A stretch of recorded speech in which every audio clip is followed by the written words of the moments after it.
The chessboard lay before him, a grid of black and white. Each square represented a life. Alexander Pichushkin, the chessboard killer, moved his pieces with deadly intent. He wasn't playing a game. He was orchestrating a reign of terror. Moscow trembled before him. Pichushkin craved infamy. He wanted to be remembered as Russia's most prolific serial killer. His hunting ground was Bitsa Park. This sprawling woodland became his killing field, a place where darkness reigned. The year was 1992. Pichushkin was just beginning his twisted game. He would continue for 14 long years. Bitsa Park held a sinister allure. By day, it was a place of serene beauty, where families strolled and children played. But as the sun dipped below the horizon, the park transformed. Its wooded paths, once inviting, became shrouded in darkness, turning into havens for the lost and the lonely. The dense foliage and shadow-filled trails created an atmosphere of isolation. It was easy to feel completely alone, even if someone was just a few feet away. This eerie solitude was exactly what Pichushkin sought. Pichushkin knew this. He used it to his advantage. With a calculating gaze and a sinister smile, he would blend into the shadows, waiting for the perfect moment to strike. He would approach his victims, often older men, with a disarming proposition, a game of chess. The chessboard was his lure, a symbol of intellect and harmless competition. Many were drawn to his seemingly harmless demeanor. His victims, often lonely and seeking companionship, found solace in his friendly approach. They accepted his offer, unaware of the darkness that lurked beneath his placid facade. The handshake, a universal gesture of trust, sealed their fate. He would gain their trust, share a drink, and then, when their guard was down, he would strike. The drink, a simple act of camaraderie, became the prelude to horror. His weapon of choice was a hammer, brutal and efficient. It was a tool that could be easily concealed and wielded with deadly precision. He took a sickening pleasure in the act, relishing the power it gave him over his victims. Each strike was a twisted affirmation of his control. Their struggles, their pleas for mercy, only fueled his dark desires. The more they fought, the more he enjoyed it, feeding off their fear and desperation. He would later claim that he could see their life force extinguish as he killed them. This chilling admission offered a glimpse into the mind of a true monster, a chilling admission into the mind of a monster. Pichushkin's reign of terror turned Bitsa Park into a place of nightmares, forever tainted by the darkness he brought with him. Pichushkin was obsessed with numbers, specifically the number 64. This number held a sinister significance for him, far beyond its mathematical value.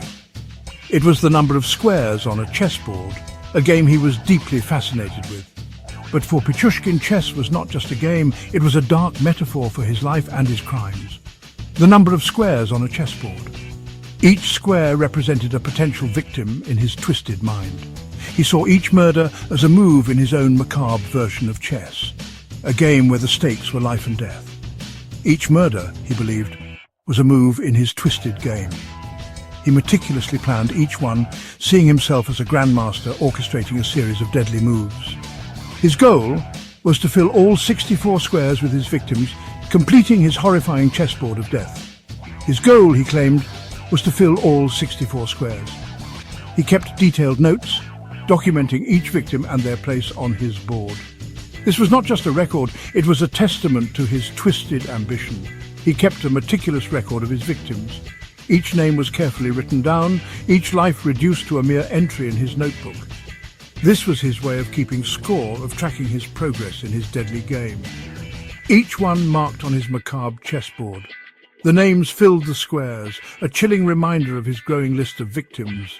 This was his scoreboard, a visual representation of his horrific achievements, a chilling trophy of his depravity. He collected mementos from his victims, each one a grim reminder of his actions. These trophies were his way of commemorating his crimes, a twisted celebration of his own evil. He saw himself as an artist, his victims as mere pawns in his twisted masterpiece. In his mind, he was creating something grand, something that would be remembered. But what he was creating was a legacy of horror and pain. His methods were brutal, his motives chillingly detached. He showed no mercy, no compassion. Each act of violence was carried out with cold precision, each life taken without a second thought. He seemed to lack any empathy, any remorse for the lives he was taking. To him, they were nothing more than pieces on his board, numbers to be crossed off his list. His detachment was as terrifying as his actions. To him, they were nothing more than numbers on his board. Each victim was a step closer to his goal, each life a move in his game. This was his reality, a world where human life had no value beyond his own twisted ambitions. The terror he inflicted spread throughout Moscow. The city was gripped by fear, its residents haunted by the knowledge that a killer was among them. The once bustling streets became places of dread, each shadow a potential threat. People were afraid to walk alone, afraid to even enter Bitsa Park.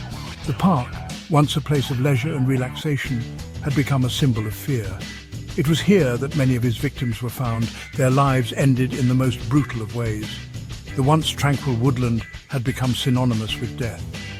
Bitsa Park was no longer a place of beauty, but a haunting reminder of the horrors that had taken place.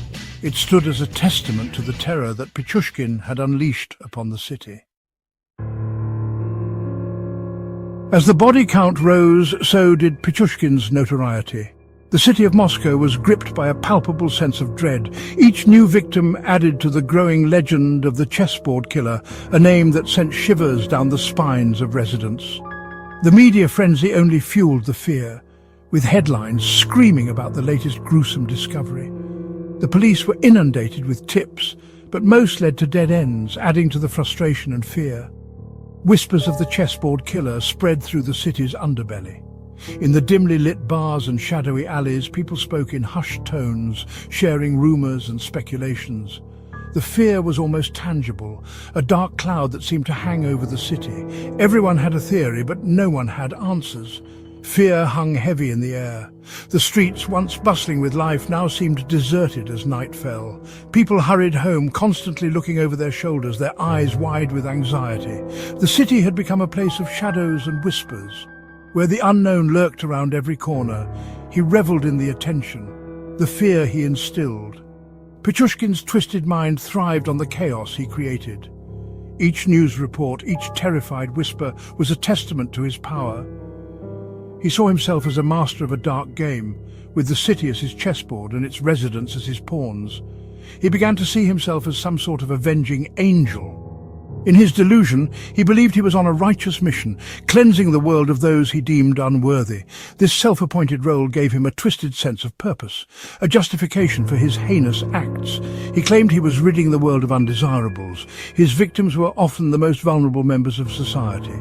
The homeless, the alcoholics, those who had slipped through the cracks. In his mind, he was doing a service, but in reality, he was preying on the defenseless. This warped sense of purpose fueled his killing spree. Each life he took was another move in his macabre game, another piece on his chessboard. He was meticulous, calculating, always staying one step ahead of the authorities. He was a collector of souls, each one another piece in his macabre game. The chessboard became a symbol of his twisted mind, each blood-stained piece representing a life he had taken. It was a game he intended to play to the end. His victims were often marginalized individuals, the homeless, the alcoholics, the forgotten members of society. They were easy targets, people who lived on the fringes, unnoticed and unprotected. The forgotten members of society. To Pichushkin, they were expendable, mere pawns in his deadly game. But each one had a life, a story, people who loved them, people he believed wouldn't be missed. He chose his victims carefully, targeting those he thought no one would notice were gone. But he was wrong. Each disappearance left a void, a ripple of pain and loss.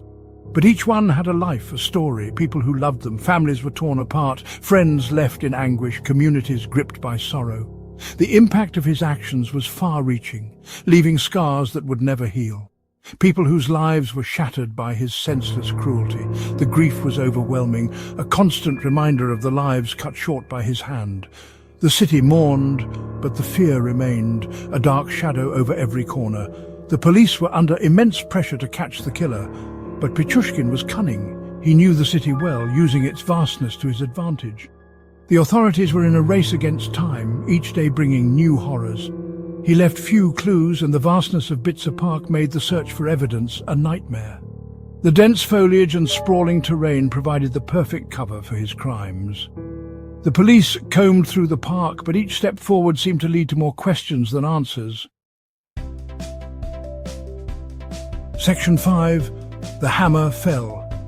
For 14 years, Pichushkin operated in the shadows, but his reign of terror couldn't last forever. In 2006, the net finally closed in. A discarded metro ticket found near the body of his final victim provided a vital clue. The victim was Marina Moskalyova, a woman he had befriended. He had broken his own twisted rules by killing someone he knew. This mistake would prove to be his downfall. The police tracked him down to his apartment. Inside, they discovered his chilling trophy, the chessboard with its grim tally of victims. His game was over. He was arrested and charged with 49 counts of murder and 3 counts of attempted murder. Section 6. Justice, Russian style. Pichushkin's trial was a media sensation. The world watched in horror as he recounted his crimes in chilling detail. He showed no remorse, no regret. He seemed to relish the attention, the infamy. He was found guilty on all counts and sentenced to life in prison. He would spend the rest of his days behind bars, his crimes forever etched in the annals of Russia's darkest history. Some argued that he was insane, others believed he was simply evil. Whatever the diagnosis, one thing was certain. Alexander Pichushkin was a monster who had terrorized Moscow for over a decade. Section 7. Inside the Mind of a Monster. What drove Alexander Pichushkin to commit such unspeakable acts? Was it a thirst for power, a need for control, or was it something even more sinister, a deep-seated hatred for humanity itself? Some psychologists believe that his childhood, marked by neglect and abuse, played a role in shaping his psyche. Others point to a possible head injury he sustained as a child, which may have damaged the part of his brain responsible for empathy and remorse. Whatever the reason, the result was a cold and calculating killer. A man who saw human life as nothing more than pawns in his twisted game. Section 8. The Shadow of Bitzer Park. The shadow of Alexander Pichushkin still hangs over Bitzer Park. The once peaceful woodland is now a chilling reminder of the horrors that transpired there. The families of his victims still struggle to come to terms with their loss. They are haunted by the brutality of his crimes, the senselessness of it all. Pichushkin's legacy is one of pain, fear, and unimaginable loss. He is a stark reminder of the darkness that can lurk beneath the surface of even the most seemingly ordinary individuals. Section 9. Never Forgotten. The chessboard killer may be behind bars, but his crimes will never be forgotten. His case serves as a chilling reminder of the vulnerability of life, the fragility of the human psyche. It is a story that continues to fascinate and horrify in equal measure, a story that forces us to confront the darkest aspects of human nature, and a story that unfortunately will likely be told for generations to come. The empty squares on his macabre chessboard serve as a silent testament to the lives he took, and a chilling reminder that the capacity for evil exists within us all.